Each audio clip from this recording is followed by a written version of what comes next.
Welcome to the Inside Texas Football YouTube channel, powered by InsideTexas.com. I'm Joe Cook, joined by Justin Wells. Justin, we got some breaking news to talk about today. 2025 Edge Lance Jackson from Texarkana Pleasant Grove High School committed to the Longhorns. He was just on campus during Texas Junior Day and didn't take too long after hearing the pitch from Pete Kwiatkowski, Steve Sarkisian, and everybody involved to jump into the boat and become the next member of Texas 2025 recruiting class. This is big. This is big. You're looking at the number 8 athlete in the country according to On3 and the On3 industry ranking, so it's pretty consistent across the board. Lance Jackson always liked Texas. He always liked Texas, and they need edge players. And he's a guy that could play tight end at the next level. He could play on defense, and his relationship with defensive coordinator Pete Kwiatkowski was essentially, I think, the biggest sell for Jackson to land in Austin. You know, a couple of days before heading to Texas for Junior Day, he was getting ready for that decision. And when he talked to me, he said, Texas, I'm ready for this process to be over. I'm ready to make my choice. Texas has been my leader for a while, and I'm ready to get it started. And so Jackson to Texas is big. They need edge rushers, and this guy is just diabolical on the defensive side of the ball. Plays with incredible intensity. He's a guy that's going to come in and play early and often. You know, they got Anthony Williams, who's going to be more of a defensive linebacker, edge type. But Lance Jackson's one that's going to bend it and be able to get to the passer, and I think this is huge. Yeah, I like how you said. I want to dive into the fact you said he had Texas as his leader for a while, and Texarkana, Austin's not the easiest drive. I think you know that it's about 2 hours further than from where you are up in Tyler, but he had a familiarity not only with Texas, but also with Pete Kwiatkowski because of his brother's recruitment. If y'all remember Landon Jackson, who was, some considered a 5-star, went to LSU, transferred to Arkansas, I think is preparing for the NFL draft. That's Lance's older brother. And so when Landon was going through his recruiting process, including even some trips up to Washington, Lance was there and he saw every bit of it, saw all these schools, saw Texas himself, and developed some relationships that really helped in this process and helped Texas kind of get across the finish line for his commitment. Yeah, the thing with here is, he always kind of liked Texas, even though both his parents went to Texas A&M. He kind of grew up liking Texas anyway. Landon did too, matter of fact. And until LSU put 14 kids in the NFL draft that one season, he liked Texas as well. But with Lance, he got to know Pete Kwiatkowski while he was at Washington. There was some real overlap here once he got to Austin. That relationship carried over. Pete Kwiatkowski always liked him. And you said it earlier, Pleasant Grove, they have a great program there. And those kids are very, very studious and well prepared for the recruiting process. And Josh Gibson does a great job with that squad. But Jackson and Texas made a lot of sense. I remember going back over there, I want to say – last spring, potentially in the right before the summertime, and PK had just talked to Jackson on the phone that morning, and he said, you could be a really good tight end in the NFL. He said, but how many tight ends do you see go in the top 5? And he goes, how many edge rushers do you see go in the top 5? I think Lance started having, I think circus music went off at that point. He was ready. He was willing, and he had made it pretty clear that Texas was a school that was the one to beat. Like I said, he kind of grew up around some family friends that liked Texas and his relationship with PK. And then once he got to Junior Day and got to see Sark and got to experience the visit part of it, before he was usually coming to a game or he was coming to a camp. Yesterday, he got to be the focus. Junior Day, he got to be the focus. And so ultimately, I think that was the reason he decided to wrap up the process. Yeah, and it just speaks to, how important it is to never burn a bridge, especially in this transfer portal era. What was a Texarkana native probably going to go to Washington way back when? Doubt it. But Pete Kwiatkowski goes to Texas. And, hey, that family that you've had a long-standing relationship with and recruited for a while and got to know, and then now that you're at Texas, you're able to build upon that. Yeah. Hey, that's more evidence of why, unless there is just no means for it to ever be repaired, never to burn a bridge. It just doesn't make sense. And Texas is reaping the benefit of it, getting a guy who's just on the fringe of the top 100 in the 2025 On3 industry ranking. Justin, you're really familiar with the Pleasant Grove program with Coach Gibson. And then you saw Lance Jackson play a little bit this year. And I just want to one little quick tidbit, like if you ever watch Pleasant Grove, it is a ground and pound team. They run the football. They run the football well. And that means they run the football in practice. So these edge rushers and tight ends, they got to be able to get physical. You saw Lance Jackson. You've seen him play. They had a good matchup with the state champion Gilmer. And you saw Lance Jackson have a night there and just show off why Texas was so after him throughout the course of his recruitment. Yeah, I teased him after the game. He knew I was coming. Him and I had been talking that week. And I teased him. I said, look, I mean, if I knew you were going to play like this, I'll come to more games. He was unbelievable. And he did that. I mean, they went double digits on Gilmer, who went on to win the 4A state championship. And Pleasant Grove handed them in Gilmer that night. And it was a lot of Lance Jackson on both sides of the ball, but especially on the defense. His wingspan, his ability to get to the passer, to disrupt. I think he knocked down 3 or 4 passes at the line, at 6'5", 235, 240 pounds. This guy's going to grow, man. He's going to add 270, 280 in a minute. And you're looking at a bona fide college star who's going to, try to put himself in position to go to the NFL, because that's what all these guys want to do eventually.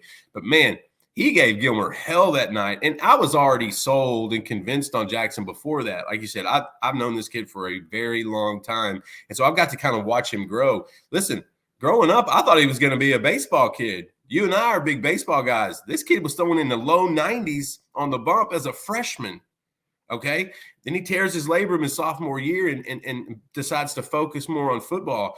This is how good of an athlete this kid is. His family was athletic. His dad played basketball in college. Mother played volleyball. Like this was a very, very athletic family. And so he saw Landon hit LSU and then transfer to Arkansas, and he kind of wanted to forge his own path. He kind of wanted to be his own man. He personally always kind of liked Texas, and Landon did too, which funny enough.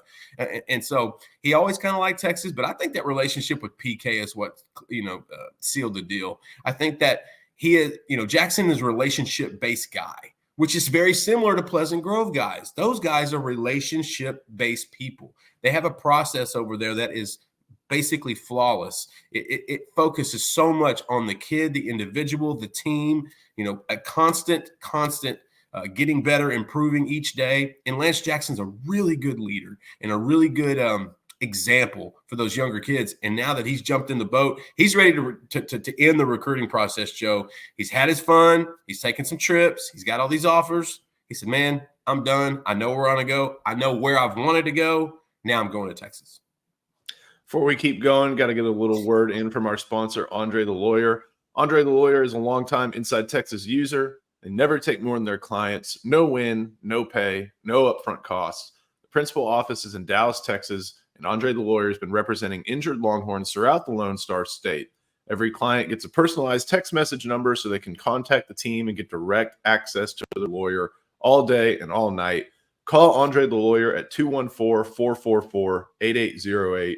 214-444-8808.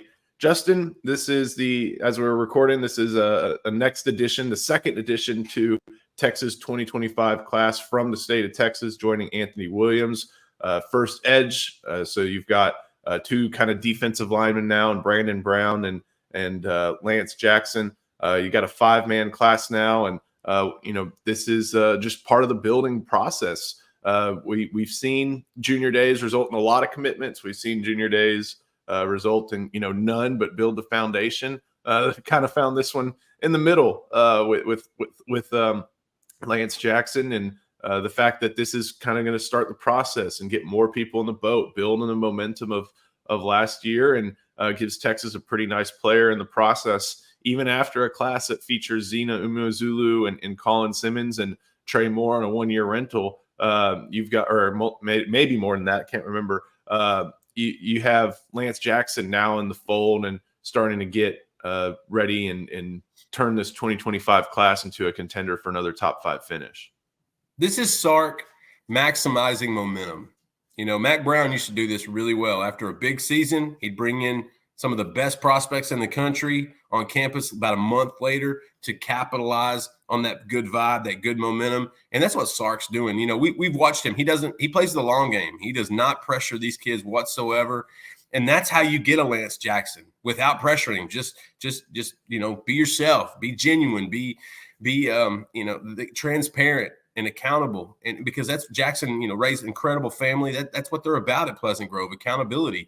And I think that was a big thing. Sark is utilizing these junior days. He's, like I said, he's not going to push, but he's going to snag a few guys here and there. And Jackson, he, like I said, he wanted that visit experience. He wanted to come in because he had just really seen games and he had been at a camp. He kind of wanted to be the focus. And he knew it before he got on campus that he was commit. It was reinforced once he got there, once he left, once he made phone calls. And so at the end of the day, Texas got who they wanted. Lance got to pick where he wanted to go. Texas was a leader for a long time in this recruitment, as we reported, but he just wanted to be thorough. He wanted to make sure, and it was a good time. It's just great timing. Sark's got a really good thing building. He told us how much he loved that environment and he loved the atmosphere. He loved the locker room and the culture. That's starting to sell, and these players are big sellers. These guys, they see these guys doing what they do, and they see that they can do it as well. And so ultimately, Texas added another big piece. They'll pick up guys here and there along the path. It's not going to be in chunks. It's going to be here and there. They're going to grab guys. And I think Lance Jackson was huge for this team and for the 25 class. Real quickly, off the top of your head, who would be the other finishers on the podium? Who were some other teams that were after Jackson? Oh yeah, LSU, Arkansas, and Texas A&M. Texas A&M came on pretty hard once Mike Elko was hired. But he didn't have a relationship with those guys, or not as close to it. They reoffered him maybe a week ago or so, the new staff, and you would think, with his parents, being A&M people, that would have worked, but he just, Lance is his own kid. He's his own guy. He watched Landon go through it, and Landon was his own man. A lot of people thought Landon was going to Texas A&M for the longest, and truthfully, he liked him, but he didn't love him. They took Marcus Burris out of PG, but no, for Lance, it wound up being Texas A&M, Arkansas, and LSU. LSU really, really wanted him, but I think he remembered Lance being there or Landon being there, and not a bad experience, but just wasn't his cup of tea. And then with Arkansas, you never know what the coaching situation is going to be like up there in the next 12 months. Texas was the consistent. Texas was PK. Texas was the momentum and the trajectory going up. And that's why Texas was the choice. There's something to be said. I asked that to make this point. There's something to be said about getting your leans into the boat. If you can be patient, but if a guy is interested, really interested, and on the precipice of committing, it takes a skill. Recruiting is a skill, and it takes a good amount of skill to be able to hit that hanging curve over the fence that your own efforts provide. Justin, think that about wraps it up for this one. Thank you for watching this episode. Make sure you like the video, subscribe to the channel, turn on alerts so you never miss any breaking news like Lance Jackson committing to Texas or anything else that may result from successes of the Longhorns Junior Day. For Justin Wells, I'm Joe Cook. Thank you so much for watching the Inside Texas Football YouTube channel, powered by InsideTexas.com.